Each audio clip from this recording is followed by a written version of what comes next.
Eventualmente, o velhinho escapou daquele movimento e caiu em uma outra posição, na qual o Kimura estava com a perna cruzada através do tórax dele, como se fosse assim um cinto de bandoleiro, aquele cinto que vem atravessado assim, aquela a faixa de presidente, aquela que fica atravessada do ombro até a cintura. Ele com a perna cruzada aqui embaixo, começou a espremer o peito do papai com a perna.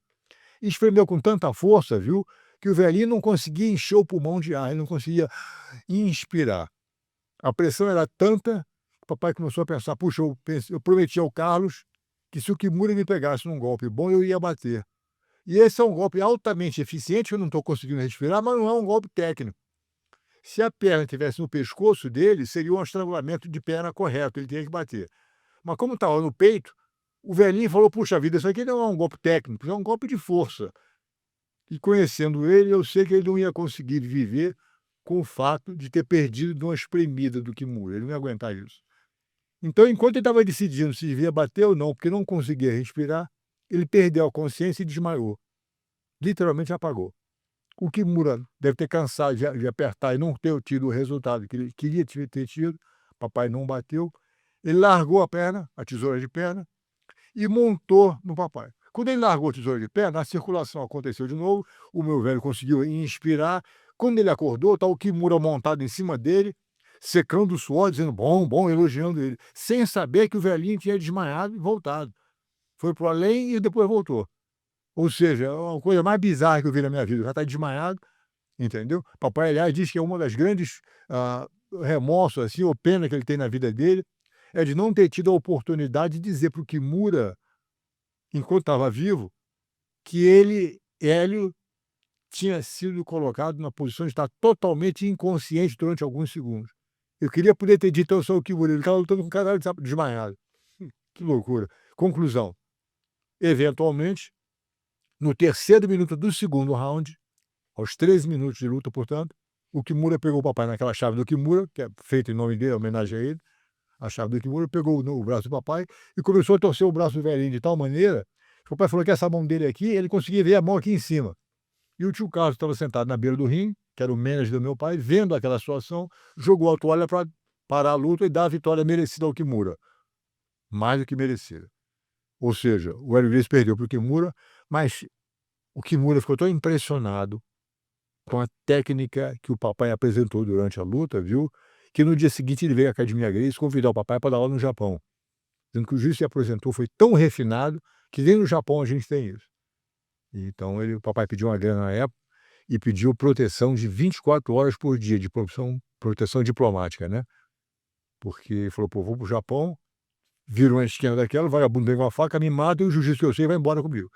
Ela falou: "Ah, não sei o quê, ele não pode garantir pela tua vida". Eu falei: "Então não vou não". Ele ficou no Brasil, fez essa revolução que a gente fez aqui, e daí eu cresci nesse ambiente, pá, aprendi comigo e de repente foi para os Estados Unidos, comecei dando as minhas aulinhas na garagem, comecei a ensinar cada vez mais gente, hoje em dia está no mundo inteiro esse negócio. Então é claro que as pessoas que aprenderam o jiu-jitsu, baseado na origem do que os Gracies fizeram, hoje escrevem livro, que não foi bem assim, foi assado, os Gracies não fizeram essa onda toda, foi o fulano, foi o Beltrano, conversa fiada. Se os Gracies não tivessem feito o que a gente fez, o mundo não estava fazendo o jiu-jitsu do jeito que está hoje em dia. Portanto, quem quer desmerecer isso ou não tem consciência ou é um recalcado invejoso que quer jogar lama na história, mas a verdade é que se não fosse a família Gracie, o jiu-jitsu não estava onde está hoje em dia no mundo inteiro. Depois que Pelé ganhou 3 copas e depois que Hélio Gracie fez o que fez, aí aparece que são os melhores jogadores, que são os melhores lutadores, mas ninguém fez o que o Cla cara fez, ninguém eu fez o que Exato. Pelé fez, ser 3 vezes campeão da Copa do Mundo, até essa semana elegeram o Messi o melhor da história. E aí estão querendo tirar essa luz, esse brilho de Hélio Gracie, É né. claro, isso faz parte da brincadeira. Faz parte, faz parte. Papai dizia o seguinte, viu, a metade da população entende que até o próprio desafio Gracie, querer lutar com qualquer um a qualquer hora, isso é um negócio que não se faz, entendeu. Quantas pessoas você conhece que vão para um outro país, o papai fez aqui no Brasil com os irmãos dele, desafiam qualquer um para lutar a qualquer hora, não quer saber quem é. Nos jornais, manchete o tempo todo. Aí o pessoal aprendeu o jiu-jitsu, agora está todo mundo com a mesma arma na mão, jeito muito maior, muito mais forte, faz também, agora é campeão de outras coisas. Eu fui para os Estados Unidos também, então um anúncio, desafiava todo mundo, quem quiser que seja, é um troço Se você pensar bem, entendeu? Quem é que vai hoje de um país para outro e desafia todo mundo naquele país? Quem é que faz isso? Ninguém faz isso. E isso era um contexto também histórico da época, né, porque esse ambiente que vocês criaram tão resoluto de poder fazer o The Grace Challenger, fosse hoje, isso não ia poder acontecer com a conjuntura política de mídia social, isso não ia acontecer, isso aconteceu no momento certo, na hora certa, Claro. no ambiente certo, né.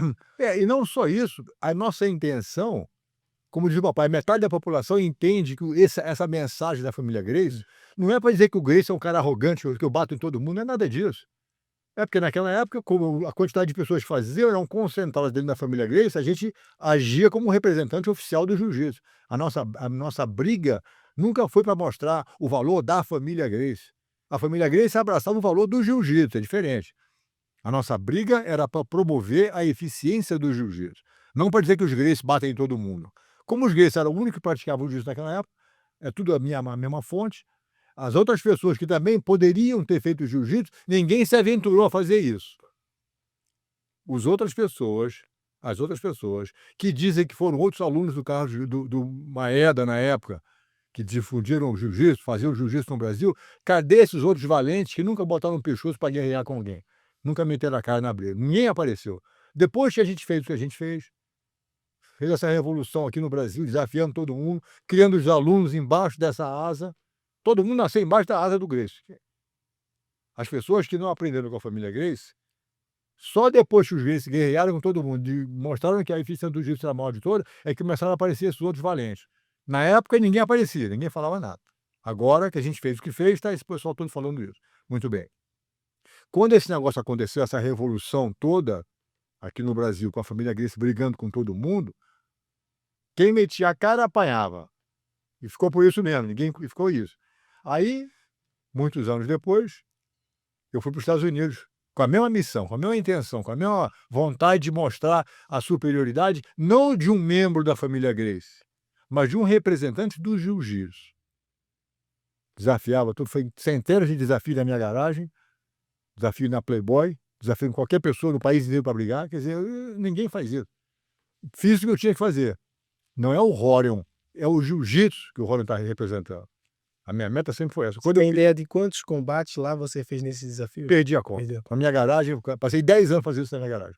Foi o que me motivou a fazer o UFC, foi depois de tanto desafio que aconteceu na minha garagem, que os alunos, quando eu comecei a dar aula, o pessoal tomava a primeira aula comigo e adorava. Ele dizia: "Se eu trouxer um amigo teu, te dou outra aula. Vai lá que eu te dou outra aula". Então, o que acontece?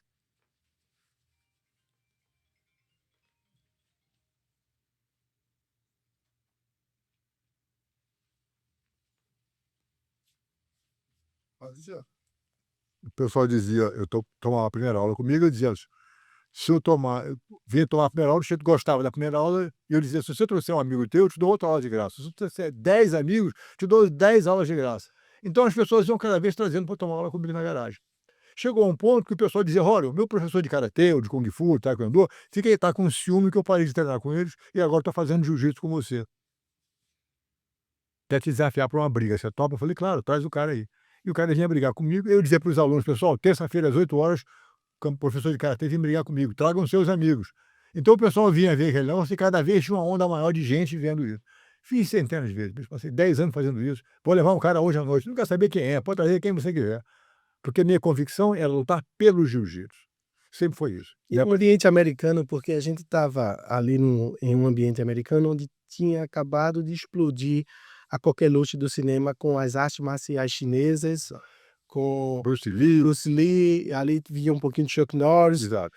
E aí como foi para você que o mundo, o cinema, a plasticidade visual era o golpe, o chute, as coisas que Bruce Lee fazia, né, que o Chuck Norris fazia, e ir para uma luta de grappling, agarrada, que era uma sensação muito mais olímpica para o americano de ver pela a cultura das universidades O wrestling. o wrestling, né, mas era uma coisa diferente, que não era um cara gigante do wrestling, era um cara normal e fazia posições.